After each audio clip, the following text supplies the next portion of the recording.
Hello everyone. तो welcome back again. मैं थोड़ा सा लेट हो गई वीडियो अपलोड करने में। I got little busy. तो हम स्टार्ट करते हैं। स्टार्ट करने से पहले मैं एक बात बताना चाहूँगी। जो हमने लास्ट वीडियो अपलोड किया था उसमें एक चीज़ थी, अलाउेबल शेयर स्ट्रेस। वो जो है वो डिक्रीज़ करेगा विद इंक्रीज इन स्पेसिंग। वो मैंने जल्दी जल्दी में गलत बोल दिया, तो आप लोग प्लीज़ उसे ध्यान रखिएगा कि वो डिक्रीज़ करेगा विद इंक्रीज इन स्पेसिंग।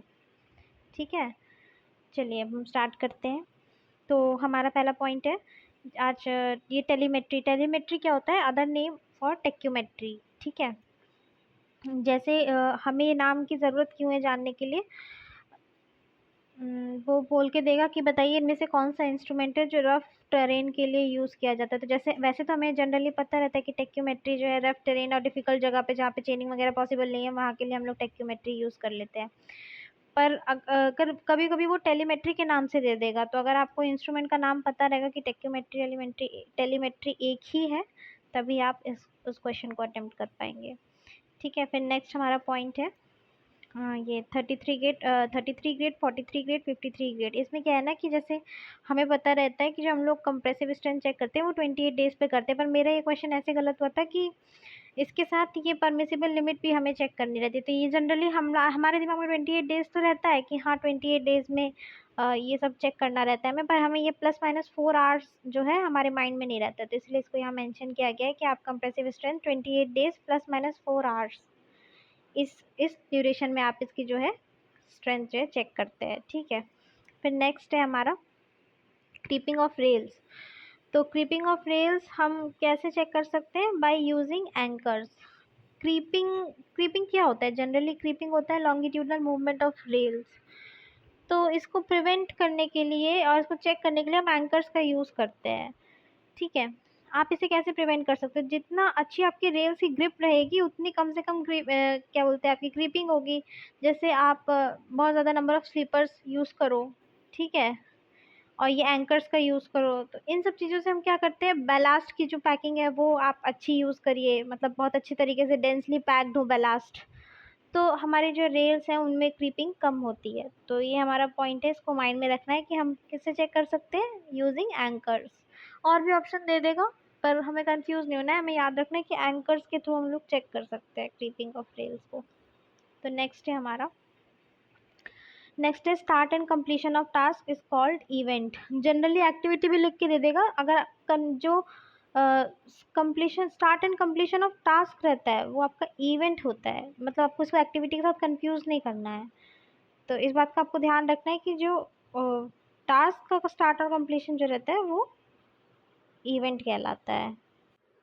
हाँ, तो जो आपका स्टार्ट और कंप्लीशन ऑफ टास्क की जगह आप यहाँ एक्टिविटी भी बोल सकते हैं कि जो आपका इवेंट होता है वो टाइम कंज्यूमिंग नहीं होता है। मतलब एक्टिविटी और टास्क में डिफरेंस क्या होता है कि जो आपका एक्टिविटी होती है वो रिसोर्सेज एंड टाइम कंज्यूमिंग होता है। ठीक है, ये एट एन इंस्टेंट, मतलब किसी एक्टिविटी का जो स्टार्टिंग और कंप्लीशन पॉइंट, कि एक मान लीजिए एक तरीके से जैसे कोई प्रोजेक्ट चल रहा है, ये एक होता है ना कंट्रोलिंग पॉइंट, लाइक जैसे कोई चीज़ स्टार्ट हुई एंड हुई, तो उसको हम इवेंट कहते हैं। जो टास्क खत्म हो रहा है, जो टास्क मतलब पूरी तरीके से हो रहा है, वो एक्टिविटी होता है, और उसका स्टार्ट और कंप्लीशन मतलब एक सिग्निफिकेंट पॉइंट पे स्टार्ट हुआ फिर खत्म हुआ, उसको हम इवेंट कहते हैं। ठीक है, और हमें ये भी याद रखना चाहिए कि जैसे आपका जो पर्ट होता है वो थ्री थ्री टाइम्स होता है, मतलब जो उसकी प्रोबेबिलिस्टिक लिमिट होती है वो जो वो देखिए पर्ट क्या होता है, पर्ट जो होता है प्रोबेबिलिस्टिक अप्रोच पे वर्क करता है। ठीक है, और जो आपकी सीपीएम होता है वो आपकी डिटर्मिनिस्टिक अप्रोच पे वर्क करता है। ठीक है, तो ये बेसिक डिफरेंसेस हैं, आपको पता होने चाहिए। ठीक, तो हमारा जो नेक्स्ट पॉइंट है ये, हाँ देखिए इसमें क्या होता है कि stage of construction project, generally तो सारे स्टेजेस आपको पता रहते हैं कि इसी सीक्वेंस में रहेंगे। कॉमन सेंस, कॉमन सा लॉजिक है। लेकिन इसमें जो मेन है, मुझसे पूछा गया था जब मैं इसको सॉल्व करती थी, तो फर्स्ट स्टेज क्या होता है, तो ये कंसेप्शन जो है मेरे माइंड में नहीं था। कंसेप्शन का बेसिकली मतलब क्या होता है कि किसी चीज़ को आप किस तरीके से कंसीव कर रहे हैं अपनी माइंड में, मतलब किस तरीके से उसका, जैसे डिज़ाइन भी आप तब कर सकते हैं ना जब आप चीज़ों को सोच लेंगे अपने माइंड में। तो कंसेप्शन बेसिकली इसका यही मतलब होता है। तो जो फर्स्ट स्टेज होता है किसी भी कंस्ट्रक्शन प्रोजेक्ट का, तो वो आपका कंसेप्शन होता है। ठीक है, बाकी तो देखिए आपको पता रहेगा, जैसे कंसेप्शन है उसके बाद फिर आप डिज़ाइनिंग, फिर प्री कंस्ट्रक्शन, फिर प्रोक्योरमेंट करेंगे चीज़ों का, जो भी सामान चाहिए, फिर कंस्ट्रक्शन होगा, फिर पोस्ट कंस्ट्रक्शन के बाद ये मतलब एक नॉर्मल सा बेसिक लॉजिक है, ये तो आपको पता ही होगा। फिर नेक्स्ट क्या है कि जो मोरम है वो ब्लैक कॉटन सॉइल के लिए as a blanket material use किया जाता है। ठीक है, ये डायरेक्ट सा क्वेश्चन था तो मैंने इसे यहाँ पे ऐड कर दिया।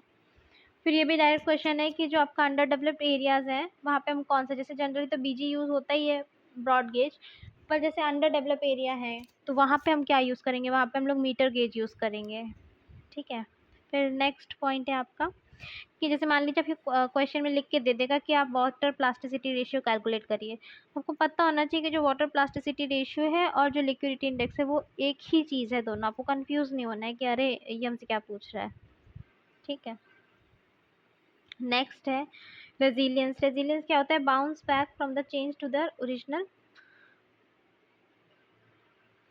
ओरिजिनल क्या, एक मिनट ओरिजिनल शेप में आ जाएगा, यही है।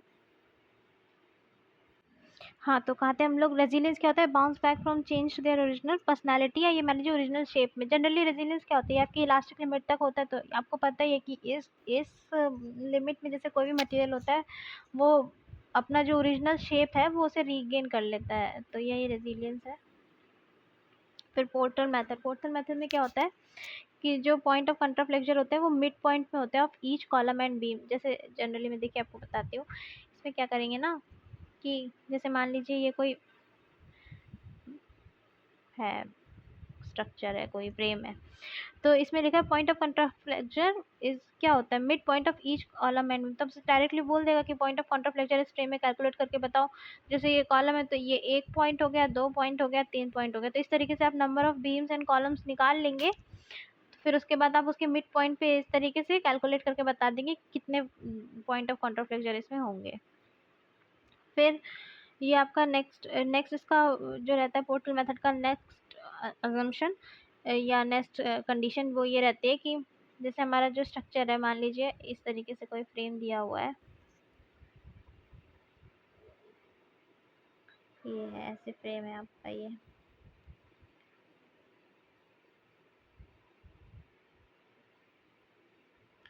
तो जो आपके इंटीरियर कॉलम होंगे उनमें जो शेयर स्ट्रेस होगा वो ट्वाइस ऑफ आउटर कॉलम होगा। मतलब जैसे ये वाले दोनों इंटीरियर हैं तो इनमें जो शेयर स्ट्रेस होगा वो ट्वाइस होगा किसका, आउटर का। तो ये इसके थ्रू ये कहना चाह रहा है ये। ठीक है, नेक्स्ट नेक्स्ट हमारी ये आपकी रेंज रहेगी। देखिए कॉम्पैक्शन की पहली बात तो तीनों ही चीज़ें इंपॉर्टेंट होती है। कभी कभी क्या होता है कि हमें रेंज याद होता है पर हमें ये वर्ड्स याद नहीं होते इसी सीक्वेंस में। तो पहली बात तो हमें ये तीनों चीज़ें पता होनी चाहिए। फिर दूसरी बात ये है कि कॉम्पैक्शन में हम दो तरीके से डिफाइन कर सकते हैं, एक होता है एन की वैल्यू पे और एक होता है रिलेटिव डेंसिटी पे। ठीक है, तो आप दोनों ही चीज़ों पे निकाल सकते हो। तो आपको ये रेंज पता होनी चाहिए। 0.15 से पहले तो लेस देन होगा 0.15, फिर 0.15 से 0.35, 0.35 से 0.65, 0.65 से 0.85, 0.85 से 1। ये रेंज आपको पता होनी चाहिए। फिर जैसे एन की वैल्यू का है कि अप टू 4 वेरी लूज, 4 से 10 loose, 10 to 30 medium dense, 30 to 50 dense, greater than 50 very dense. तो इसे आप कॉम्पैक्शन डायरेक्टली बोल देगा कि इतना इतना एन वैल्यू है, बताओ सॉइल कैसी है। तो अगर आपको ये रेंज याद होगी तभी आप बता पाओगे। फिर नेक्स्ट आपका पूछेगा ये रैंकाइन फार्मूला है, तो ये डायरेक्टली पूछ लेता है कि ये आपको पता ही होना चाहिए कि P R is equals to F C into A 1+α into lambda का स्क्वायर। ठीक है, तो अल्फा क्या होता है, एफ सी। कभी कभी तो सिर्फ अल्फा ही पूछता है कि रैंकाइन फार्मूले में बताइए अल्फा क्या होता है। Alpha is equals to F C अपने पाई स्क्वायर ई होता है, ये आपको पता होना चाहिए। फिर दूसरी बात, तो किसी किसी पेपर में ये आपको अल्फा की वैल्यू वैसे तो दे देगा, अगर नहीं देता है तो मतलब ये कुछ दो तीन इनकी वैल्यू आपको याद रहेगी तो आप आराम से लोड जो है कैलकुलेट कर पाओगे। जैसे माइल्ड स्टील के लिए 1/में 7500, फिर टिम्बर के लिए 1/750, रॉट आयरन के लिए 1/9,000। तो ये इस तरीके से रहता है। आप इसमें यहाँ पे अल्फा की वैल्यू रखोगे, बाकी सारा डेटा आपको गिवन होगा, आप इसको कैलकुलेट कर दोगे। फिर नेक्स्ट, तो एयर में टेम्परेचर इंक्रीज करने से हमारी जो डायनामिक विस्कोसिटी है और जो हमारी काइनेमेटिक विस्कोसिटी, दोनों इंक्रीज करती है। ठीक है, आप डायरेक्ट भी याद रखो, नहीं तो आप चाहो तो फॉर्मूले के साथ रिलेशन भी निकाल सकते हो। ठीक है, ये देखिए ऐसे आया है, मैं बता ही देती हूँ।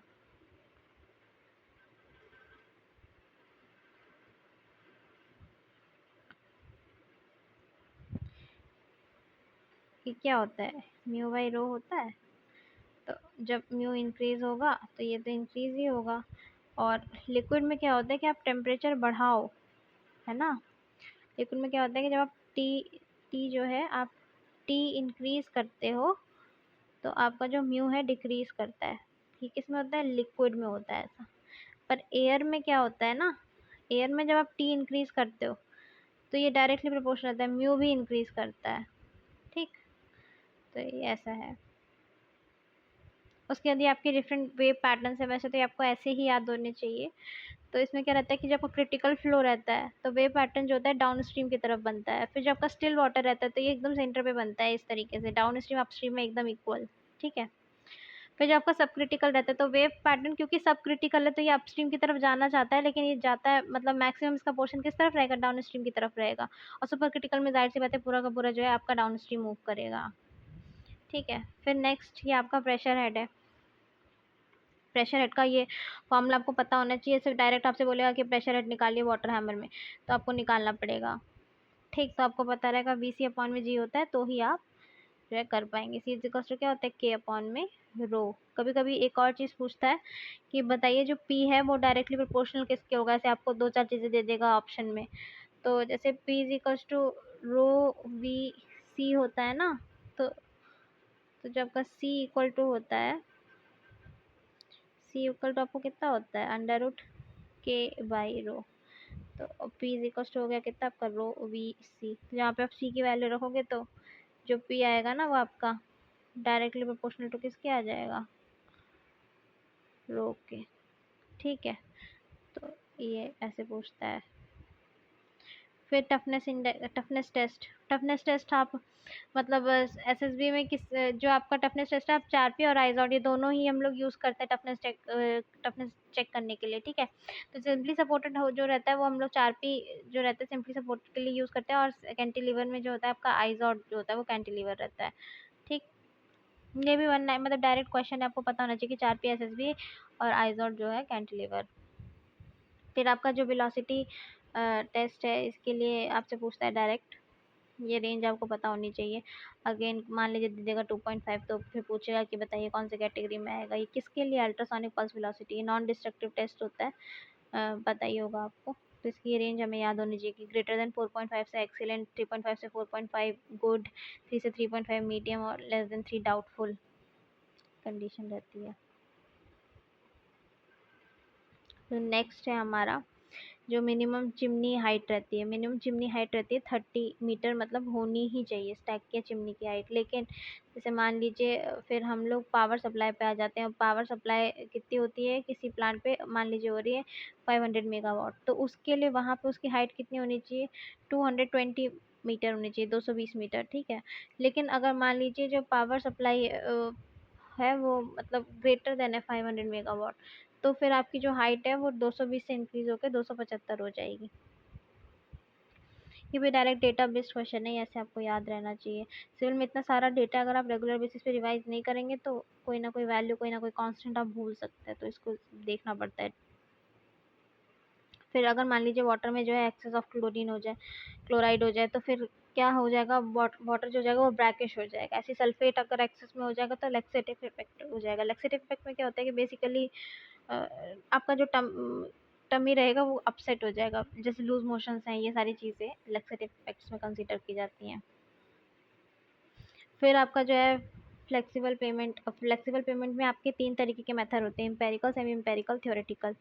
तो सबसे ज़्यादा पूछता है कि इनमें से बताइए थ्योरेटिकल मेथड कौन सा। तो आपको ये पता होना चाहिए कि जो बर्मिस्टर है वो थ्योरेटिकल मेथड है, फिर ट्राइएक्सियल आपका सेमी एम्पेरिकल, और एम्पेरिकल आपके कौन कौन से, जीआई मेथड, सीबीआर मेथड और मैक्लिओड मेथड, ये सब तीनों के तीनों आपके एम्पेरिकल है। आपको मेनली थ्योरेटिकल और आपका सेमी एम्पेरिकल आपको पता ही होना चाहिए कि जो ट्राइएक्सियल है वो सेमी एम्पेरिकल है, और जो थ्योरेटिकल है वो आपका बर्मिस्टर मेथड जो है वो आपका थ्योरेटिकल मेथड है। फिर सॉइल को आप रिक्लेम कैसे करेंगे, जैसे मान लीजिए सॉइल एसिडिक हो गई या अल्कलाइन हो गई, तो हम उसे रिक्लेम कैसे कर सकते हैं। तो अगर आपकी सॉइल एसिडिक है तो हम लाइमस्टोन यूज़ करेंगे, अल्कलाइन है तो जिप्सम भी करेंगे, प्लस लीचिंग। लीचिंग मतलब बहुत सारा पानी जो आपको ड्रेन करना पड़ेगा। उसके बाद सैलाइन में हम लोग सिर्फ लीचिंग और ड्रेनिंग करते हैं। यहाँ पे ड्रेनिंग क्यों लिखा हुआ है, मतलब यहाँ पे थोड़ा एक्सेसिव वाटर यूज़ होगा, एक्स्ट्रा मतलब बहुत ज़्यादा हमें पानी यूज़ करना पड़ेगा, तब हम जाके सॉइल को जो है रिक्लेम कर पाएंगे। फिर नेक्स्ट है,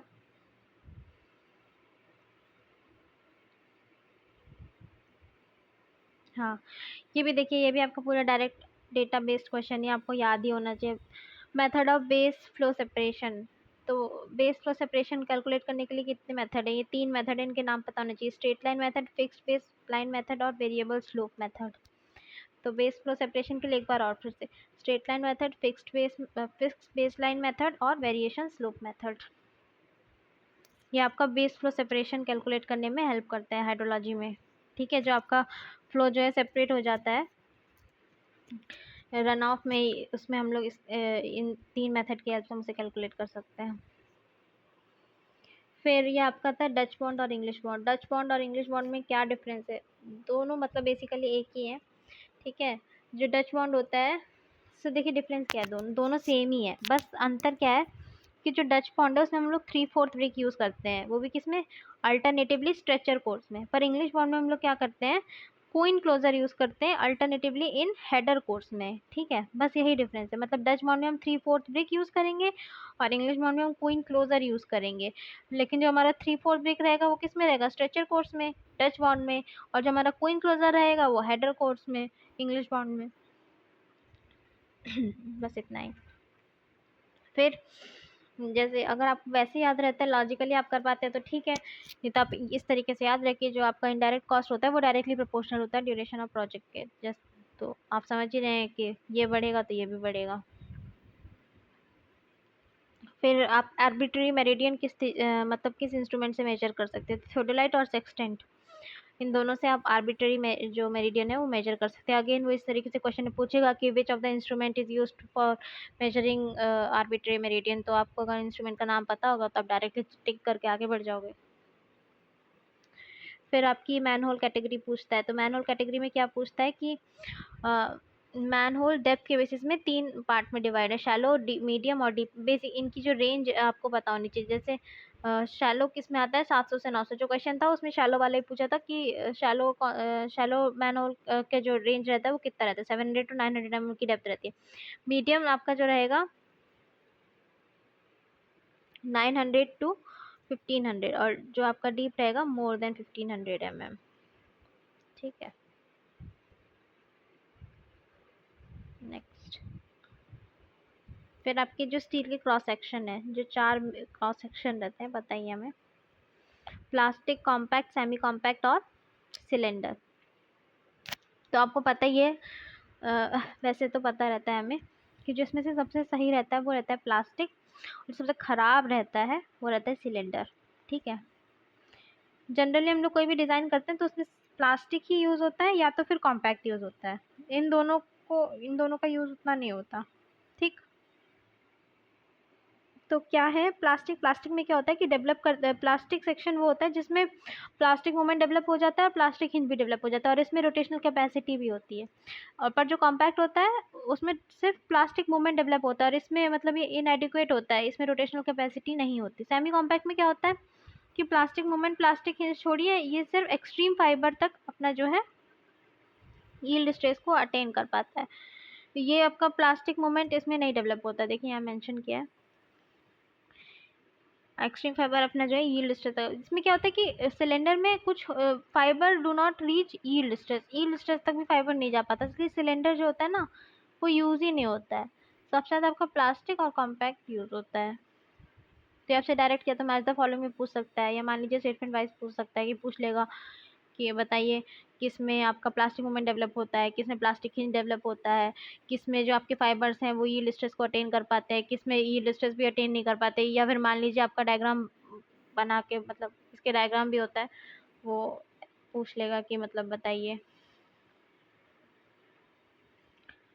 जैसे कि मैं डायग्राम अलग से बताती हूँ फिर नेक्स्ट वीडियो में। तब तक हम इसको डायरेक्ट वाला पढ़ लेते हैं, फिर नहीं तो वीडियो बहुत लंबा हो जाएगा और अभी भी काफ़ी पॉइंट्स बाकी हैं। तो जैसे ये भी डायरेक्ट क्वेश्चन है कि जो के फॉर्म होते हैं, फॉर्म 21, फॉर्म 22, फॉर्म 23, फॉर्म 24, ये आपका मास्टर रोल, लेबर रोल। देखिए डायरेक्ट ही पूछता है फॉर्म 21 किसके लिए होता है, वो आपका मास्टर रोल होता है। फॉर्म 22 लेबर रोल होता है, फॉर्म 23 मेजरमेंट बुक, और form 24 first and final bill.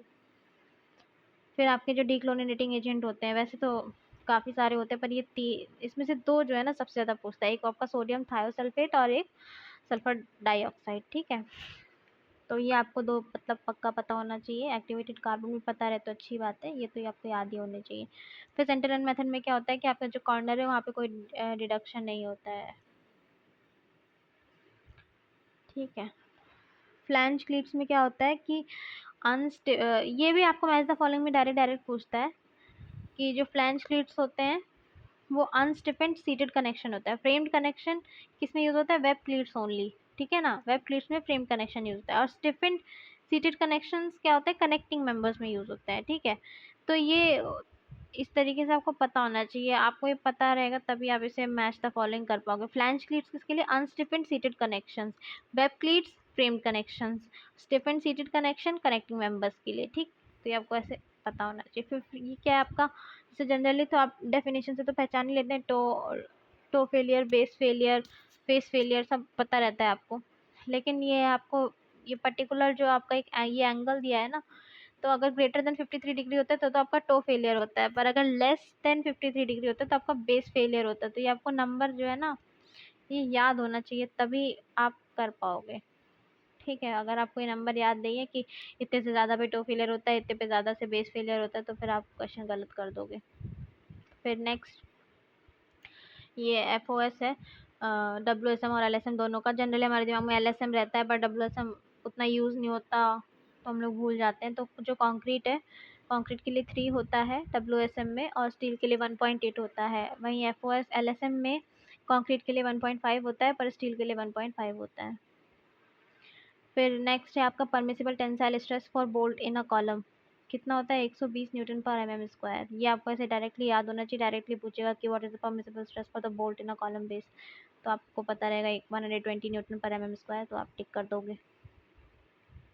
फिर जो आपकी स्लोप डिफ्लेक्शन इक्वेशन है, ये कहाँ से डिराइव की गई है, ये मोमेंट एरिया थ्योरम से डिराइव की गई है। ठीक है, फिर ये horizontal equivalent is equals to क्या होता है, कंटूर इंटरवल अपॉन में कंटूर ग्रेडियंट। ये भी डायरेक्ट फॉर्मूला है, इसमें क्वेश्चन भी आ जाता है। क्वेश्चन नहीं आएगा तो मान लीजिए आपसे डायरेक्ट फॉर्मूला ही पूछ लेगा कि हॉरिजॉन्टल इक्विवेलेंट क्या होता है, तो आपको पता होना चाहिए कंटूर इंटरवल अपॉन में कंटूर ग्रेडियंट होता है। फिर ये आपका जो रहेगा sharing and tearing of plate. Sharing of tearing of plate में क्या होता है कि जो आपकी शेयरिंग और टियरिंग होती है, जब इनसफिशिएंट एज डिस्टेंस होता है तो आपकी शेयरिंग एंड टियरिंग होती है। लेकिन अगर मान लीजिए बियरिंग और स्प्लिटिंग किस केस में होती है कि जब प्लेट की स्ट्रेंथ कम हो जाए रिवेट की स्ट्रेंथ से, मतलब रिवेट आपका ज़्यादा स्ट्रेंथ का रहेगा और प्लेट कम स्ट्रेंथ की रहेगी, तो आपका होगा क्या, बियरिंग एंड स्प्लिटिंग। और शेयरिंग एंड टियरिंग कब होगी, शेयरिंग और टियरिंग तब होगी जब इनसफिशिएंट एज डिस्टेंस होगा, और बियरिंग और स्प्लिटिंग तब होगी जब प्लेट की स्ट्रेंथ जो है वो रिवेट की स्ट्रेंथ से कम होगी। ठीक है, फिर ये वैसे तो ये रेशियो हम लोग को याद रहता है, लेकिन मान लीजिए या उल्टा हो जाएगा, तो इसलिए मैंने यहाँ पे एक बार लिख दिया कि जो मतलब आपका साइज ऑफ वेल्ट रहता है और थ्रोट थिकनेस रहती है, उसका जो रेशियो रहता है साइज ऑफ वेल्ट अपॉन में थ्रोट थिकनेस इक्वल टू रहता है √2/1। ठीक है, ये आपको याद पता होना चाहिए। S/TT equal to √2/1, S/TT equal to √2/1। फिर आपका जो टोटल सैटेलाइट है, टोटल सैटेलाइट हम लोग कितनी यूज़ करते हैं, 24 टोटल सैटेलाइट्स होती हैं। ठीक है, 6 ऑर्बिट्स रहते हैं और 4 सैटेलाइट्स रहती हैं ईच ऑर्बिट। हाँ मैं सही बता रही हूँ। जो 6 ऑर्बिट्स रहते हैं और आपकी जो है 4 सैटेलाइट रहती है। ठीक है। हाँ, तो हम कहाँ थे? 6 ऑर्बिट्स होने चाहिए। ठीक है। और 6 ऑर्बिट्स होते हैं और उसमें 4 सैटेलाइट इन ईच ऑर्बिट, मतलब टोटल 24 सैटेलाइट्स होती हैं और हमें मिनिमम 4 रिक्वायर्ड होती है फॉर एक्यूरेट पोजीशन। ठीक है। फिर नेक्स्ट है हमारा, हाँ देखिए नेक्स्ट है ये परमानेंट बिल्टिंग पॉइंट। जैसे आपसे पूछेगा डायरेक्ट स्टेटमेंट, डायरेक्ट क्वेश्चन पूछेगा कि परमानेंट बिल्टिंग पॉइंट मतलब फिर ऐसे लिख के भेज देगा किसका कैरेक्टरिस्टिक है क्या, तो हमें जनरली लगेगा कि प्लांट का कैरेक्टरिस्टिक है, पर ऐसा है नहीं। जो परमानेंट बिल्टिंग पॉइंट होता है वो सॉइल का कैरेक्टरिस्टिक होता है। फिर जो एवरेज एनुअल रेनफॉल रहता है वो हम लोग 35 ईयर्स पे लेते हैं। ये आपका स्टेशन है जिसपे ऑब्जर्वेशंस तो मतलब observations are not made but used in a triangulation series. ऐसा कौन सा स्टेशन होता है? ये पाइवट स्टेशन होता है। इस पे ऑब्जर्वेशन नहीं लेते हैं हम लोग, पर जो ट्रायंगुलेशन सीरीज है उसमें हम इसे यूज करते हैं, तो इसको हम लोग पाइवट स्टेशन कहते हैं। फिर ये देखिए इसमें मतलब बहुत गलती हो जाती है, आपको उसको ध्यान से देखना पड़ेगा कि जो स्ट्रेट एंड इक्वली स्पेस्ड रहेंगी, ठीक है, स्ट्रेट है और इक्वली स्पेस, तो वो प्लेन सरफेस रहेगा। और जो तुम्हारी पैरेलल कंटूर लाइन रहेंगी जो आपकी, वो आपका जो रहेगा यूनिफॉर्म स्लोप रहेगा। फिर ये सेंटर ऑफ प्रेशर, वैसे तो इसका जो फॉर्मूला होता है वो क्या होता है, आई जी साइन स्क्वायर थीटा, ठीक है, अपॉन में ए एक्स बार प्लस में एक्स बार। ठीक, ये ऐसे होता है। आप चाहो तो वहां से निकाल सकते हो सेंटर ऑफ प्रेशर, लेकिन अगर आपको ऐसे डायरेक्टली याद रहता है, मतलब कुछ चीज़ों का जैसे इंक्लाइन इंक्लाइन करके दे देगा तो आपको निकालना ही पड़ेगा, पानी से थोड़ा बहुत ऊपर नीचे कर देगा तो आपको वैसे ही निकालना पड़ेगा डायरेक्ट फार्मूला के बेसिस पे। लेकिन अगर मान लीजिए आपको डायरेक्ट रहता है तो आपका टाइम सेव हो जाता है। तो रेक्टेंगल का क्या रहता है 2h/3, अपर ट्रायंगल का कितना होता है 3h/4, सर्कल का कितना होता है 5d/8। ठीक है, और ये सब क्या है, ये डेप्थ है। और आपका इन्वर्टेड ट्रायंगल का कितना होता है h/2, और जो सेमी सर्कल होता है उसका होता है 3πd/32। मतलब ये डायरेक्ट भी पूछ लेता है कभी कभी, और आपको डायरेक्ट पता रहेगा तो ठीक है, वरना आप चाहो तो फॉर्मूले से भी निकाल सकते हो। पर जैसे हम रिवाइज कर रहे हैं तो हम एक नज़र इस पे भी देख लेते हैं। अगर मान लीजिए हमारा सही हो तो हमारा टाइम सेव हो जाता है, हम किसी दूसरे क्वेश्चन में लगा सकते हैं। तो एक बार फिर से, रेक्टेंगल का कितना होता है 2h/3, अपर ट्रायंगल का होता है 3h/4, सर्कल का होता है 5d/8, सेमी सर्कल का होता है 3πd/32 और इन्वर्टेड ट्रायंगल का होता है h/2। ठीक है। फिर नेक्स्ट है हमारा, हाँ ये देखिए जो आपका जो वेलोसिटी पोटेंशियल फंक्शन होता है वो आपका 3D फ्लो के लिए एग्जिस्ट करता है, लेकिन जो स्ट्रीमलाइन फंक्शन होता है वो सिर्फ 2D फ्लो के लिए एग्जिस्ट करता है। ठीक है, तो कंफ्यूज मत होना कि आपको लगे कि अरे स्ट्रीमलाइन भी 3D के लिए एग्जिस्ट करता होगा, नहीं। स्ट्रीमलाइन जो होता है वो 2D के लिए एग्जिस्ट करता है, वेलोसिटी 3D के लिए एग्जिस्ट करता है। फिर सर्कुलेशन क्या होता है, सर्कुलेशन इज इक्वल टू होता है वॉर्टिसिटी इंटू एरिया। मान लीजिए आपसे डायरेक्ट पूछ लेगा कि सर्कुलेशन कैलकुलेट करके बताइए, तो जो वॉर्टिसिटी आपको कैलकुलेट करना पड़ेगा और मल्टीप्लाई बाय एरिया। वॉर्टिसिटी कैसे निकलता है, 2 into rotational velocity. Rotational velocity क्या होती है, जो ये आपको होता है ना एक्स वाई जेड, अरे सॉरी, ये देखिए ऐसे होता है यू वी डी अपॉन में D X D Y D upon में D Z,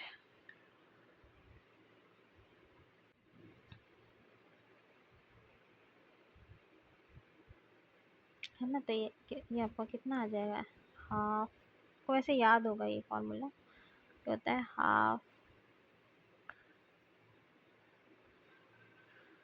D x minus D you upon में डी वाई। ये आपका क्या होता है रोटेशनल वेलोसिटी। फिर आप इसमें से 2 से मल्टीप्लाई कर देंगे, कट जाएगा, ये आपका जगह वॉर्टिसिटी। फिर वॉर्टिसिटी आपका आ गया, फिर वॉर्टिसिटी से आप एरिया मल्टीप्लाई कर देंगे तो आपका जो है सर्कुलेशन आ जाएगा। फिर जो आपका वेबुल है, वेबुल ये सभी आपको डायरेक्ट ही पता होना चाहिए, प्रोबेबिलिटी का फॉर्मूला है जो आपका फ्लड आता है उसके लिए।